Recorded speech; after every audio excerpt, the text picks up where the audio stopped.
Hello everyone, magandang oras sa atin lahat. Welcome to my videos. Maraming salamat sa panonood at lalo na sa mga nag-subscribe. Thank you guys. At kung bago ka pa lang dito sa aking videos, huwag kalimutan mag-like, comment, share, and subscribe para updated ka sa aking mga bagong upload na mga videos na mayroong mga gandang kasaysayan at halaga tungkol sa ating mga barya. Guys, ito yung 25 centimo na si Juan Luna, mayroong taon na 1971. Bago tayo magpunta guys doon sa ating Siling Online guys, tapusin muna natin ang kanyang features dahil napaka-importante rin na malaman din natin ang tungkol dito sa baryang ito guys. Noong panahon ni Juan Luna, mayroong year na 1971. Ito yung features niya guys, ang Issuer Philippines, Period Republic 1946. Meron siyang type na Standard Circulation Coin at hanggang taon niya 1967 hanggang 1974. Ang value 25 centimos 0.25. Currency piso 1967 ang kanyang date. Meron siyang composition na nickel brass, 70% ang copper, 18% ang zinc, and 12% ang kanyang nickel. 4 grams lang ito guys ang kanyang timbang at 21 mm naman ang kanyang diameter.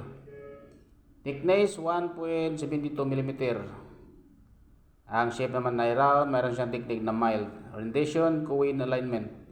At na-demonetize na ito noong January 2, 1998. Mayroon siyang number na A number 3753. At ang reference number naman ng KM number 199 and shoe number 37, series 1967. At ito yung overs natin guys, ang coat of arms of the Philippines. Meron siyang script na Latin at ang kanyang lettering naman, Republika ng Pilipinas 1971. Translation, Republic of the Philippines. At ito naman ang ating reverse guys, ang mukha ni Juan Luna. Nakaharap sa kaliwa, left facing head of Juan Luna. Meron siyang script na Latin, lettering ay 25 centimos, 1 luna, 25 centavos or centimos. Human error ito guys dahil sa katagalan ay kinuskos ito noong unang panahon ng mga makukulit ang mga kamay. Human error ang tawag dito guys. Ang translation dito ay 25 centavos. Meron siyang edge na reeded. Ang mint naman ito ay Royal Mint, Tower Hill, London, United Kingdom.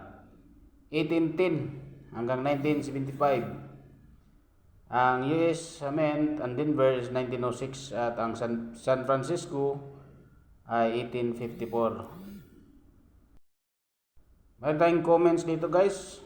Of the 1970 dated coins ay 20 million minted in Denver and 20 million din minted in San Francisco. And of the 1972 dated coins is 59,572,000 were minted in 1972 and 30,420,000 naman and minted in 1973. Ang ating 1974 guys ay circulation coins with 5 million in 1974.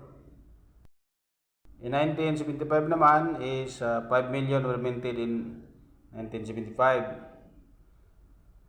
So yun guys, napakaraming ginawa sa 25 centimos na ito. Kaya napaka-common lamang ang mga ganitong coins na si Juan Luna.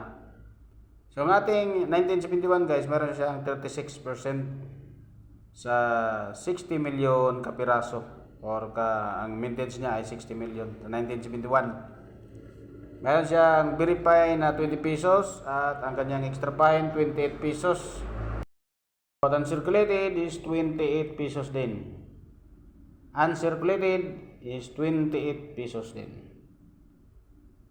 At naka-display ito guys, ang ating 1971 sa ating selling online sa eBay ng 15.54 US dollars. So sa atin guys, Pilipinas ay nagkakahalaga ng 889.35 centavos. So galing yan guys sa ating selling online sa eBay. Yan guys, ang mga nakuha nating informasyon guys tungkol dito sa ating 1971 na 25 sentimo na si Juan Luna. Maraming salamat sa panonood guys at God bless sa ating lahat.